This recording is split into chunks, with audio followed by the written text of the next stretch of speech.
TP-Link extender এটা কি, এটা কিভাবে কাজ করে, এটা কিভাবে সেটআপ করতে হয়, আজকের ভিডিওতে আমরা তাই দেখব।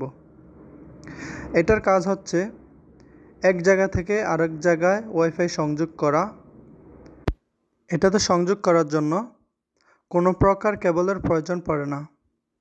ধরুন আপনার ফোনে যে ওয়াইফাইটি কানেক্ট করা আছে সেটাতে এক দাগ সিগন্যাল পাচ্ছেন আপনি চাইলে এটির মাধ্যমে পুরোপুরি সিগন্যাল এখানে পেতে পারেন, ফুল স্পিডে ইন্টারনেট ব্যবহার করতে পারেন।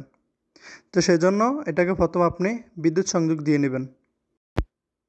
এটির সামনের দিকে লক্ষ্য করলে দেখবেন সামনে দুইটি লাইট ইন্ডিকেটর জ্বলছে।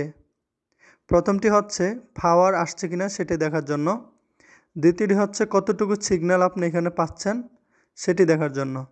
মোটামুটি আমাদের কাজ শেষ। এখন আমরা চলে যাব মোবাইলের স্ক্রিনে। এটি এখানে এভাবে রেখে দেব। বর্তমানে আমি যে ওয়াইফাই কানেক্টেড আছি সেটিতে মাত্র 2 দাগ সিগন্যাল দেখাচ্ছে, আর 2 দাগে আমার তেমন ভালোভাবে চলতেছে না। আমার রুমে খুব ভালো ইন্টারনেট পাচ্ছি না, সেজন্য আমি TP-Link এক্সটেন্ডারটি নিয়েছিলাম। এখন অলরেডি আমাদের নিচে নামটা চলে আসছে, আমাদের রাউটারের নামটা।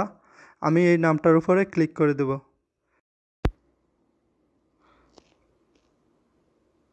TP-Link এক্সটেন্ডারে কানেক্টেড হওয়ার পর পাশে যে সেটিং আইকনটি আছে এটিতে ক্লিক করে দেব। তারপর এখান থেকে ম্যানেজ রাউটার এটাতে ক্লিক করব। এখানে যে কোনো একটি ব্রাউজারে নিয়ে যাবে আমাদেরকে। তারপর এখানে যে দুটি ঘর আছে সেটি হচ্ছে নিউ পাসওয়ার্ড, কনফার্ম পাসওয়ার্ড। এখানে আমরা আমাদের ইচ্ছামতো একটি পাসওয়ার্ড দিয়ে নিব, যেটা হবে রাউটারের পাসওয়ার্ড, যেন আপনি ছাড়া কেউ এই রাউটারে অ্যাক্সেস না করতে পারে। তো আমি আমার নাম সহ কিছু নাম্বার দিয়ে একটা পাসওয়ার্ড বানিয়ে নিচ্ছি। যেমন পাসওয়ার্ডটি এমন হতে হবে, যেমন ধরুন আপনার নামও থাকলো, পাশে 2-1টা নাম্বার, এভাবে দিয়ে আপনি লগ ইন ক্লিক করবেন। আপনার আশেপাশে যতগুলো সিগন্যাল আছে সবগুলো সিগন্যাল এখানে শো করবে। আপনাকে খুঁজে বের করতে হবে আপনার যে পুরনো রাউটারটি যেটিতে আপনি কানেক্টেড হতে চাচ্ছেন সেটি। আমার রাউটারটি আমি পেয়ে গেছি। আমার এটাতে এখনও 2 দাগ সিগন্যাল দেখাচ্ছে। তারপর যদি এখানে না আসে, একটু নিচে গেলেই আদার্স এখানে ক্লিক করলে আরও অনেকগুলো নাম পাবো। তো আমি যেহেতু পেয়ে গেছি, আমি এখন সেই নামটির উপরে ক্লিক করে দেব। এখানে দিতে হবে আমাদের যে পুরনো পাসওয়ার্ড, পুরনো রাউটার যেটি সেটির পাসওয়ার্ডটি এখানে দিয়ে নেব।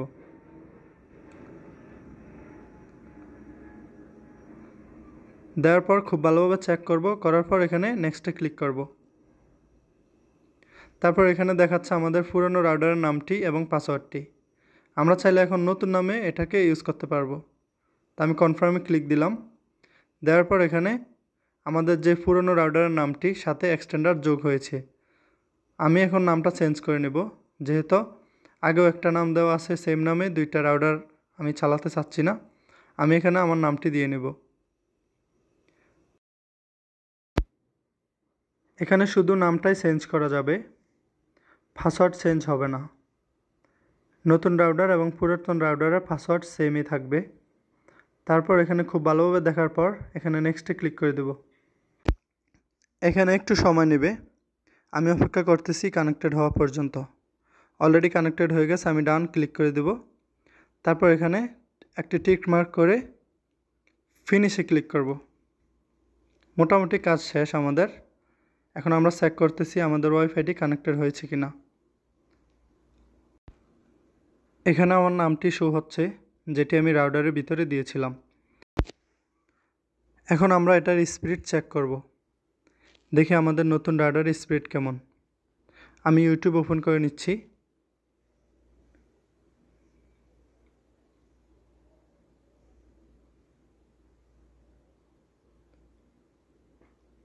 যথেষ্ট ভালো স্পিড আছে দেখতে পাচ্ছি।